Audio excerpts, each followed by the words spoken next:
You don't feel fresh. You don't feel excited. You feel behind. Behind where you thought you'd be. Behind who you promised yourself you'd become. And worst of all, you've been here before. Everyone loves a clean reset. New year, new plans, new energy, new lies we tell ourselves about this time being different. But here's the uncomfortable truth. Motivation isn't what changes your life. It's just the feeling you get before you quit. Real growth doesn't start with excitement. It starts with showing up after you failed. When the past is messy, the confidence is gone, and no one's clapping. This is where real change lives. Not in the hype, not in the hope, but in the quiet decision to move anyway. Now, let's talk about why motivation fails, especially when you need it most. Motivation loves clean beginnings. It disappears the second things get uncomfortable. At first, motivation feels powerful. You're focused. You're ready. You swear this time you won't mess it up. Then life interrupts. You miss a day. You slip once. You fall back into an old habit. And suddenly, motivation vanishes. Not quietly, but judgmentally. Now it's not just, I'm tired. It's, what's wrong with me? I always mess this up. Why even try again? That's the trap. Stoic philosophers warned about this centuries ago. Marcus Aurelius wrote that we suffer more in imagination than in reality. Modern psychology agrees. Shame doesn't correct behavior. It freezes it. Motivation is emotional fuel, and emotions are fragile under guilt, stress, and disappointment. That's why motivation collapses under failure. It can't survive a messy past. This is the moment you skip the gym after missing a week. The moment you don't reopen the notebook because the first page feels embarrassing. The moment your brain says, let's just wait until motivation comes back. Spoiler, it doesn't. Here's the shift most people never make. Motivation isn't missing. It's irrelevant. The people who change don't feel more motivated. They feel less negotiable. This isn't your first attempt, and that's exactly why it feels heavier this time. You've tried it before. You told yourself you were done messing around. You started strong, then slowly disappeared. Maybe you stopped tracking. Maybe you skipped just one day and never came back. Maybe you didn't fail loudly. You just faded out. And now you're here again. Same goal, same frustration, with one new problem you didn't have before: memory. You remember how it felt to quit. You remember the excuses. You remember promising yourself you'd do better. That memory whispers, why start again if you know how this ends? Stoicism has a brutal answer to that question. Epictetus taught that events themselves don't defeat us. Our judgments about them do. Failure isn't a verdict. It's just data. But most people don't treat it like data. They treat it like a sentence. Psychology backs this up. Repeated failure doesn't kill ability. It kills belief that action matters. This is reopening the document you abandoned months ago, walking into the gym after everyone's already fitter than you, logging back in after you told yourself, I'm done. It's awkward. It bruises the ego, and it feels like everyone can see the past written on you. The real truth? They can't. They're too busy avoiding their own. Failure doesn't disqualify you.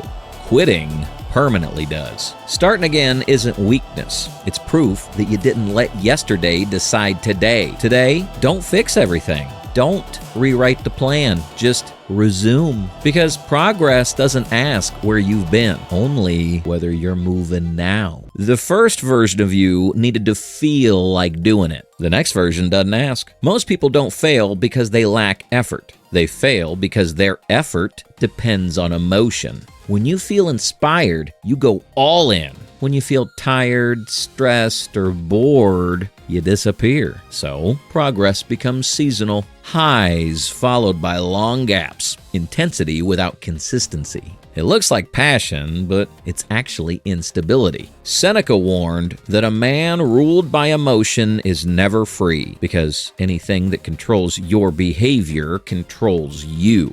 Modern behavioral psychology agrees. Identity isn't shaped by intensity, it's shaped by repetition. Emotion-based action burns bright and burns out. Obligation-based action survives bad days. This is the difference between "I'll train when I feel motivated" and "I train because it's what I do." Between "I'm inspired right now" and "this is scheduled." One version needs belief. The other doesn't ask permission. Discipline isn't intensity, it's reliability. The strongest version of you isn't hyped, it's predictable. Predictable effort, predictable action, predictable progress. That's why it feels boring, and that's why it works. Stop asking how you feel before you act. Decide once, then obey the decision. Because the moment action becomes automatic, your emotions lose their vote.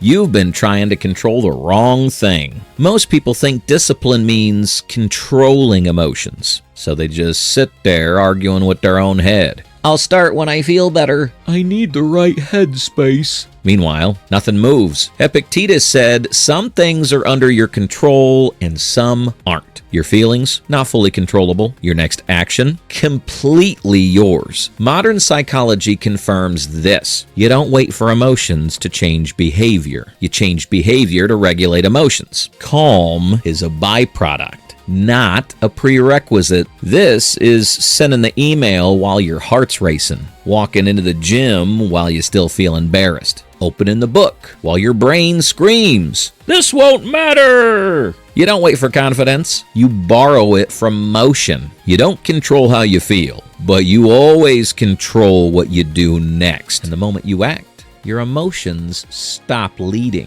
they start following. Next time you feel stuck, don't fix the feeling. Pick the smallest forward action available. Do it badly, do it tense, do it imperfect. Because every time you move without permission from your emotions, you reclaim authority over yourself. The hardest part isn't starting again, it's believing you're allowed to. You missed your chance, you wasted time, you broke promises to yourself. So every new attempt feels dishonest, like you're pretending to be someone you failed to be. Who am I to try again? Marcus Aurelius wrote that you can begin again at any moment. Not because you're clean, but because time keeps moving. Guilt only becomes destructive when it turns into identity. Mistakes are events. Disqualification is a story, and stories can be dropped. You don't need permission from your past. Failure doesn't revoke your right to act. Shame doesn't own the future. You're not restarting because you're confident. You're restarting because you're done letting guilt decide. Today, do one thing specifically because you feel disqualified. Not to redeem yourself, not to prove anything, just to remind yourself you were never actually banned from continuing. This is where the excuses stop working. It's not fear anymore, it's bargaining. "I'll start tomorrow. I need a better plan." And bargaining is how progress dies politely. Rules beat motivation. When action becomes conditional, consistency collapses. When action becomes a rule, progress becomes inevitable. Here's the shift. Do it anyway isn't motivation. It's a rule that removes you from the equation. No debate, no self-talk, no drama. You're not trying to feel better, you're installing a pattern. And patterns don't care about your past. This is where the change actually becomes unavoidable. Most people aim too high, not because they're ambitious, but because they're avoiding consistency. I need to fix everything. I need the perfect routine. I need to feel like this is worth it. So they design plans that require motivation to survive. And when motivation leaves, the plan collapses with it, not because the person's weak, but because the system was fragile. Growth isn't about doing more. It's about doing what's required repeatedly. Progress doesn't come from intensity. It comes from non-zero action. One action done daily compounds faster than 10 actions done emotionally. This is the rule that changes everything. You don't rise to the level of your goals. You fall to the level of your systems. When action is small and mandatory, failure loses its drama. You stop asking, will this work? And start realizing this is working quietly. Choose one action today. Repeatable, unimpressive. This isn't a life overhaul. It's one page read, one walk taken, one set completed, one paragraph written. Small enough that excuses sound stupid. Simple enough that emotion becomes irrelevant. Write it down. Lock it in. No negotiation. Then, tomorrow, you don't reassess your life. You just do the action again. You don't need a breakthrough. You don't need clarity. What changes people is the quiet decision to stop negotiating with themselves. That's real discipline. Not loud, not heroic, just relentless. So, if you're behind, if you've failed before, if you're starting again with scars instead of hope, good. You're not disqualified. You're not late. You're right where action matters. You don't need a fresh start. You need a next action. Tired? Unsure? No time?